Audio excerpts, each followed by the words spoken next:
O senhor teve pediatra? Eu? É. Eu tive. Teve. Isso corresponde a menos de 1% da população brasileira da Claro. sua geração, né? Claro.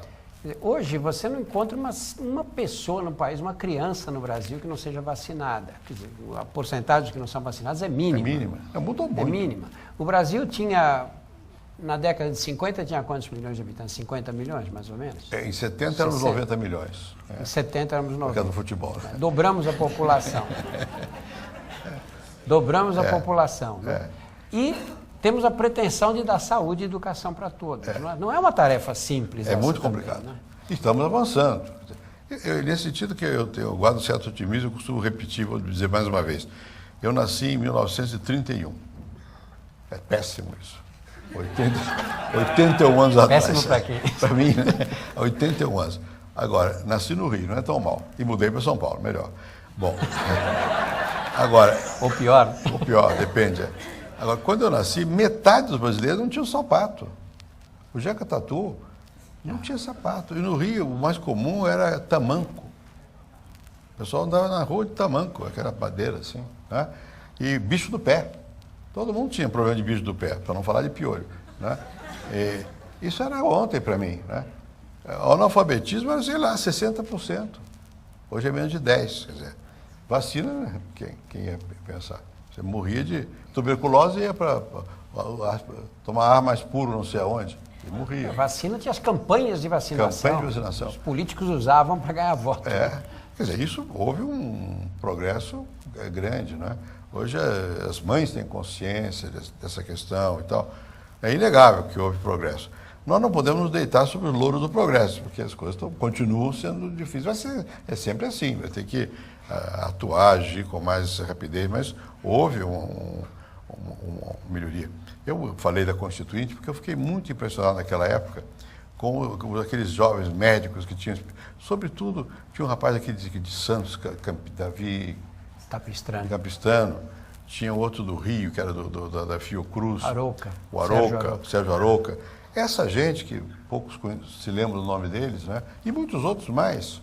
Não sei se vai dar o Almir Gabriel, foi governador do Pará, que foi o redator da lei lá, da parte da Constituição sobre a área social. Ninguém imagina a dificuldade que foi naquela época você botar em pé certas ideias, organizar, fazer com que os setores mais conservadores aceitassem a possibilidade de você ter um serviço público de saúde, o acesso generalizado. Aceitar eles aceitam, mas não, quem pagar que é o problema, quem é que paga, né? E quem paga é quem tem, não tem outro jeito, toca o imposto, né? E foi tudo muito complicado e houve um avanço grande. Eu me refiro sempre que nos anos 70, em São Paulo, eu escrevi com os colegas meus um livro, São Paulo, Crescimento e Pobreza. Foi feito para o Dom Paulo Artes, para fazer a pastoral dos trabalhadores. Na verdade, era a luta contra o regime autoritário. Então, vamos fazer pesquisa, o Brasil estava crescendo a 7% ao ano, em média, na década de 70. E as áreas sociais todas pioravam. Todas. Mortalidade infantil. Mortalidade infantil, o que foi feito aqui, a queda é enorme. Enorme. A queda é enorme da mortalidade infantil. Né? Mesmo nas coisas mais delicadas, por exemplo, homicídio. Agora talvez a onda, homicídio e tal. Bom, a taxa de homicídio em São Paulo caiu brutalmente. Né? Hoje a taxa de homicídio de São Paulo é até o ano passado, né? Era 10 por 100 mil habitantes. Bom, então, tá bem. Isso não é... Os Estados Unidos deve ser 5, 4, né? A França é 8, 7, Paris é por aí, 10. Bom, então São Paulo, Estado de São Paulo. Só que nós somos 42 milhões de habitantes. Quando tem 10 por 100 mil, 4.200 pessoas são assassinadas por ano. Você divide isso por 365 dias, dá 12 por dia. Isso é o mais baixo do Brasil. Morrem 12 por dia. Bom, mas morriam 30 por dia. Agora está caindo. Mesmo agora, com tudo isso aí, a média continua essa, mais ou menos. Um pouco deve ter subido para 13. Bom, a gente quer baixar mais, porque é bastante. Né? Um já é muito. Né? Um já é muito. Né? Mas o fato é que melhorou. Tem uma opção de coisas vão... A gente às vezes perde um pouco a perspectiva.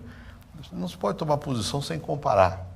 A chave do pensamento racional é a comparação, né? Quando você não compara, você não tendo referência, o bom ou o mal é um ato volitivo, de vontade.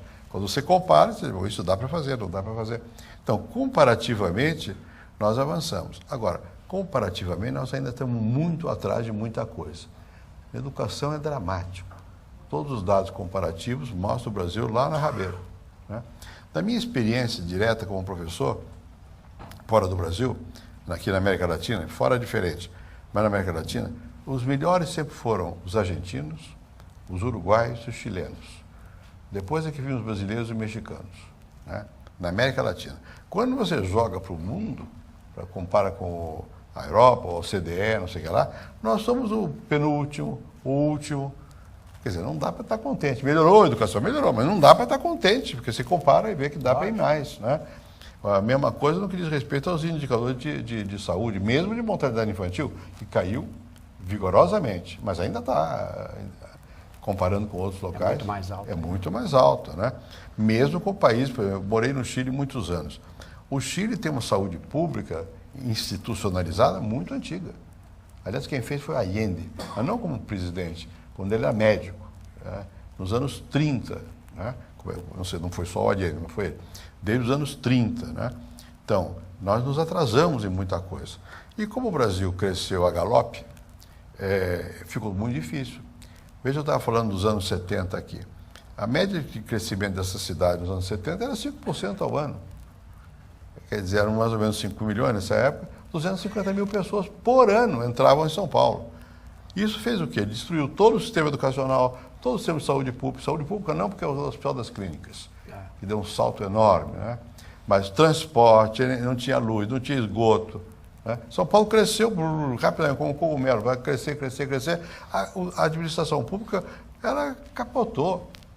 Por isso deu populismo, militarismo, tudo isso, porque capotou. Toda a sociedade organizada capotou. Agora é que nós estamos de novo começando a fazer frente, a ter condições de fazer frente à realidade, ao que está, a demanda que vinha. E ainda não temos toda, mas já tem. Hoje o Brasil tem recursos. Hoje você não faz mais por incompetência do que por falta de recursos. Incompetência não é de fulano, Beltrano, é global, né? Eu acho que nós temos que nos melhorar como conjunto para isso melhorar, né? Eu acho que o Brasil tem que passar da quantidade para a qualidade, né? Nós conseguimos... Tem saúde, mas que qualidade? André, sem querer abusar da sua paciência, eu vou fazer uma última pergunta e essa é pessoal. Como é que você vê a sua vida daqui para frente? Que planos você tem para o futuro? Apesar que o pior é que eu tenho. E fico contentíssimo quando eu vejo que o Neymar morreu.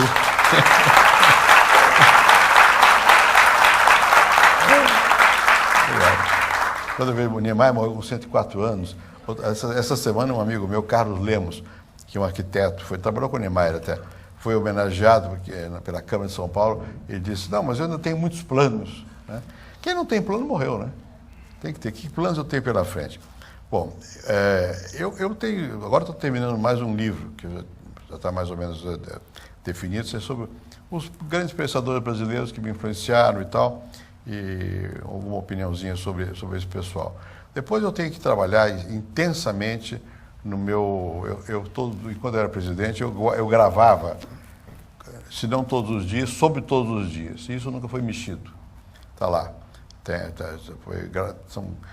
A primeira... Deve estar umas 10 mil páginas, por aí, ou mais. Tem uma pessoa que está transcrevendo, tem que botar isso aí em ordem. Depois eu estou querendo também dar mais atenção a esses problemas mais globais, que eu mencionei aqui.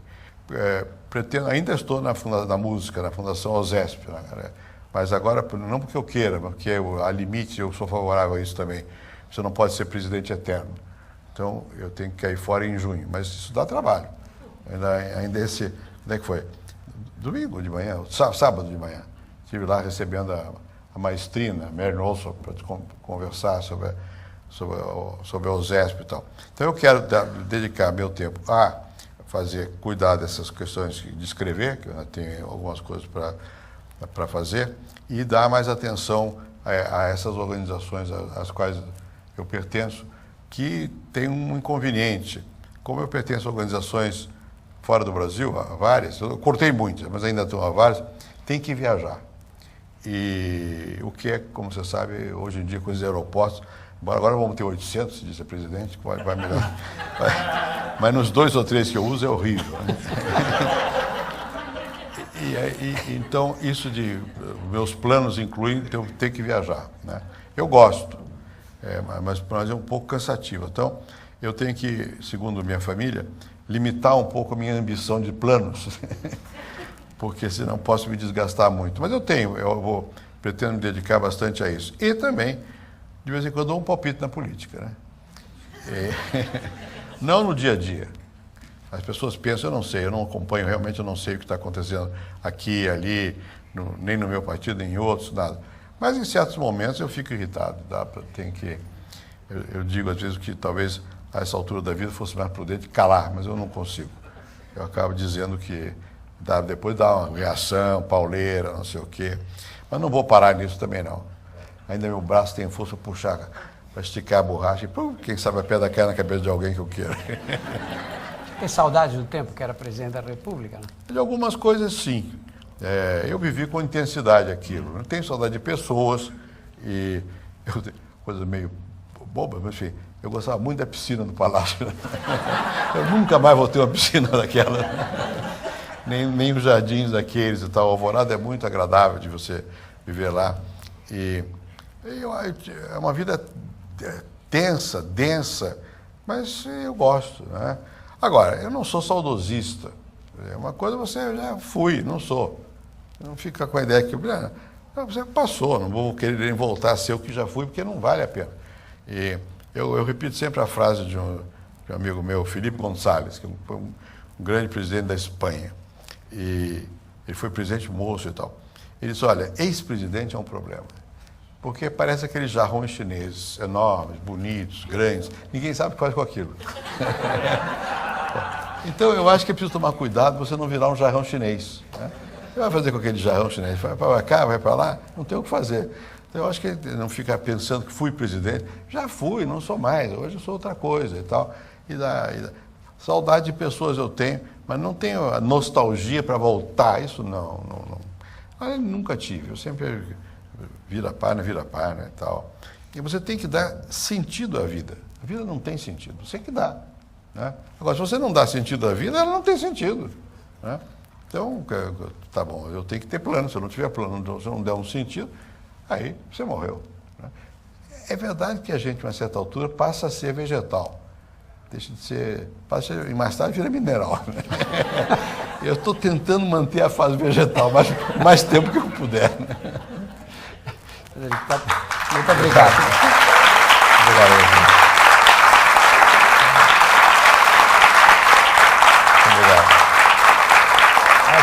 Acho que todos nós estamos ouvindo você aqui até. Muito obrigado pela presença, obrigado pela presença de todos e muito boa tarde. Boa tarde. Eu que agradeço a você. Muito bom.